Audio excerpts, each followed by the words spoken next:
Dave Mitchell is in the studio with me now, and you brought your orchestra with you, right? Hi. I brought my band in a box, Peter. Your keyboard. Well, where did this come from, singing the mathematics? Well, when I walked in, Peter, you asked why I was bringing this in, and can you describe... Well, sure, it's a French fry basket. Okay. You're going to, if we had a big thing of a vat of boiling oil here, you could make French fries. Right. Now, you were very close. Actually, what it is a model of that part of the adolescent brain which is responsible for memory. Whoa! Are your students listening? I hope so. Anyway, in order to help, especially the junior students, remember, I have tried to incorporate some song and some rap and just a variety of techniques along those lines to help them out. No, but did you just do it one morning, or did No, this is ongoing. I'm trying to dream up new things all the time. Well, I think we better have a demonstration. I want to hear a fraction rap. All right. A fraction is a division. You cannot divide by zero, and my students had trouble remembering this, so I put together the fraction rap, and here it is. All right.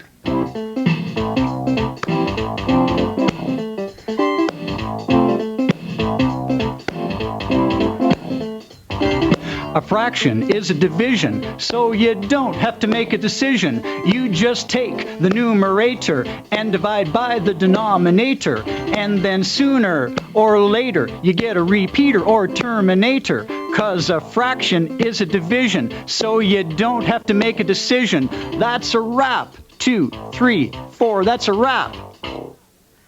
All right. The numerator's on the top. Well, that's an interesting point, because the next question, once we got the fraction rap finished, I couldn't remember that. Have I got it right now? Yes. But that was the next question. Sir, which one is the numerator and which one is the denominator? Yeah. So then I had to refer back to my grade 3 teacher, Miss Paganaw, who said numerator looks like number at top, if you look at the spelling of numerator. So that's how we remember numerator. Miss from who? Miss Paganaw. Years ago. Where was she when I was in grade 3? Number at top. Number at top. Numerator. Do you take your keyboard into the classroom? I wheel it around. I'm getting teased left, right, and center. I have a mobile on-the-road show rolling down the halls at Cameron Heights Collegiate in Kitchener. Do me another song. All right. Now the pressure's on this one. Yes. Because I'm not using the computer. Okay, so I wasn't going to squeal on you. I wasn't going to tell the world that a brain played that. You played your keyboard with no fingers. You just pressed a little button. Okay, and you had your own rap group. The other song but you're into this now. Fingers. Right. Yeah. Toes. Now you cannot divide by zero in mathematics. When you have a fraction, the denominator cannot be zero. So to help my students remember that, this is to a Christmas melody. Okay. Oh, not that Christmas melody. Oh, zero, that funny number, has a shape that looks like O. And if you want to use it, there are things you need to know.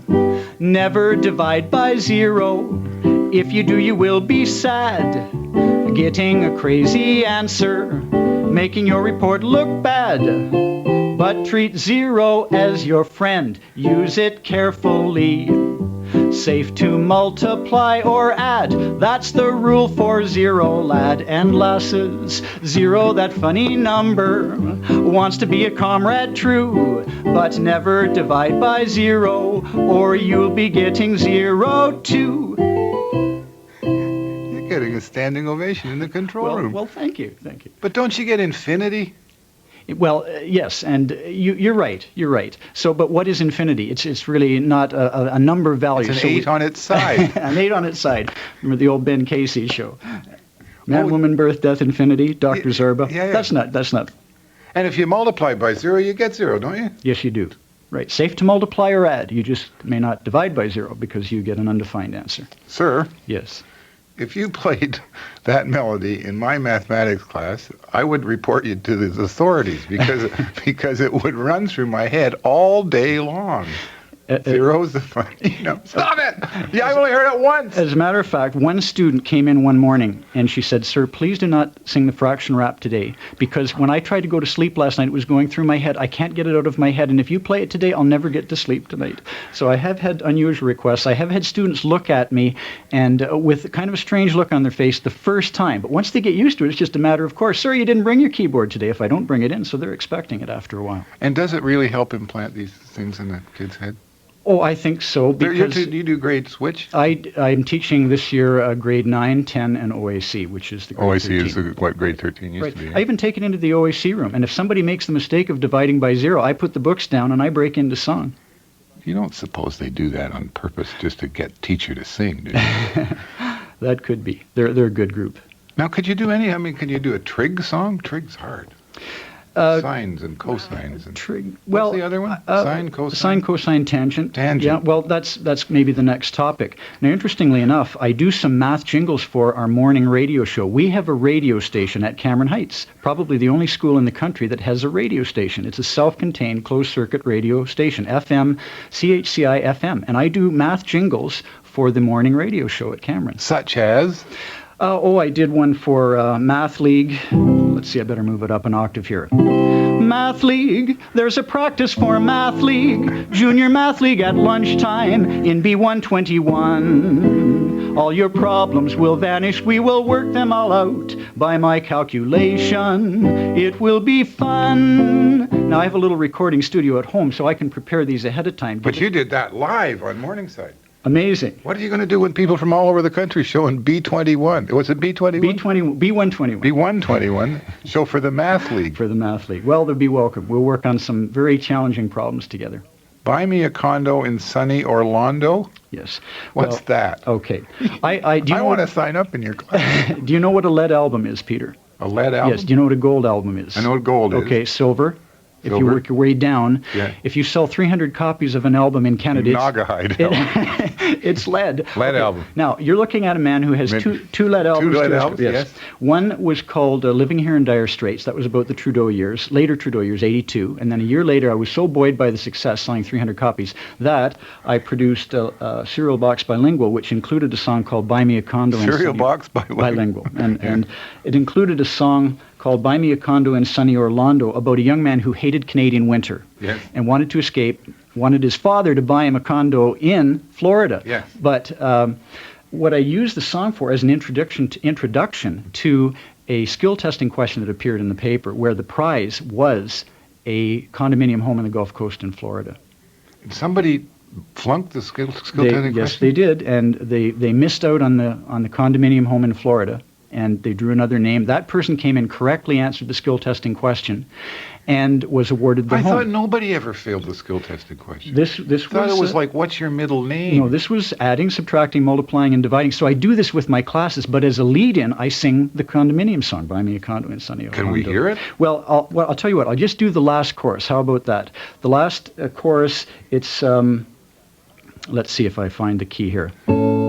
Call up and buy me a condo in sunny Orlando. Yeah, Disney World's not very far. Grandma and Grandpa are living in Tampa. I'd love to be where they are. There with the retirees, I'll live a life of ease. No need to move when I'm old. Buy me a condo in sunny Orlando, Dad. Don't leave me out in the cold. Life won't be very hard. I'll have your credit card. Goodbye to all this snow. And then, of course, after that, I give them the skill testing question and say, can you win the condominium home in Florida? And how do they do? How do they do? About a third of them do not win the condominium home. And I say, well, their math teacher's no good. That's why. But he's working on it. He's working on it. Very hard, Peter. The kids have as much fun with these songs as you do. I bet they do. Once we establish a little rapport, it takes a few days to establish that rapport and get comfortable. And then once that rapport is established, it's so much fun. It's very, very enjoyable dealing with most young people because most of them are still respectful, hardworking, nice people. We, of course, have a few who aren't, but most are still very, very fine people, and it's a joy working with them. Do the history teachers and the other teachers come down and ask you to do compositions for their class? I've had a request to take my puppet show on the road. Your puppet show? I have a math puppet show.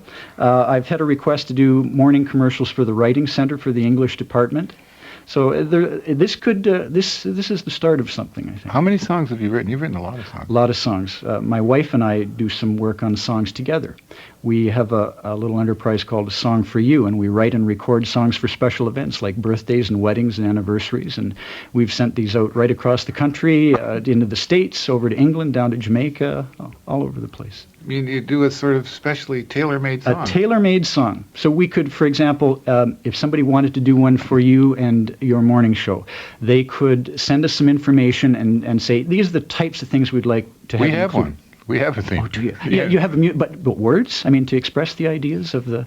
Not a musical theme. This is an ideas, like a lyrical song that might be about you in particular as a person, your personality, what makes you tick, what things you like, what things you find humorous. And then we take that information, put it together, and record it as a legitimate song that runs about 3 minutes, put a label on the front, customized, and on the back is a business label. And we have a separate line in our home, and our business is called A Song for You. And it's just like putting a message in a bottle, Peter, and throwing it out into the ocean, because yesterday we got an envelope from Boston. Somebody had heard one and sent some information and said, I would like one of these songs for... Well, no, don't entrepreneur yourself out of the math. No, I like my teaching job. This is a... What did you write for the Lions Club? The Lions Club, this was with A Song for You. I think I know the answer to this, but I'm not sure I believe it. Okay, yes, I had the treasurer of the Lions Club came in and said, I would like my financial report done up as a song. So that was a real challenge, but we did it, and my wife and I recorded it. She has a lovely voice, and she does the lead singing. I do the harmony. We did it as a song. He was so happy. He came back a year later. He said, here's my next treasurer's report. I would like this one as a rap, please. So we did it in rap form. You do the treasurer's report for the Lions Club? For the Lions Club as a rap. You know, you have Dave Mitchell is a math teacher, Cameron Heights Collegiate Institute, Kitchener, Ontario. They're lucky kids that have him. But now, see, we're at our closing theme. Does this pose a problem for one of your students? Yes, it does. The one student, when he found out I was going to be on Morningside, he said, sir, I've got to tell you a quick story. He said, my mother years ago was home with the dog, a few years ago, home in the morning, and walked the dog at the end of every Morningside show. Yeah. And when she was no longer able to do that, they had to turn the Morningside closing theme off because the dog would go nuts. I think they renamed the dog Pavlov. The dog, if they heard the theme, if he or she heard the theme, was very excited. Dog, don't go for a walk. Pavlov, stay home. We're sending a false signal. Dave, thanks. We'll see you tomorrow. On the Best of Morningside this evening, the Plains of Abraham discussion with Ramsey Cook and Guy Laforêt from our second hour this morning. Also, the reflections on polio from our third hour on Morningside tomorrow. Tariq Abu Bakr, I hope I'm saying that right. His group is called Afro-Nubians. They'll be here with their music tomorrow. I don't know if they have any math songs or not. David Dorr, head of the Canadian Figure Skating Association. Dorothy Gray-Vick, an emotional story of abuse she suffered as a child and her current battle with her mother. That's on Morningside tomorrow. See you then, I hope. I'm Peter Gzowski.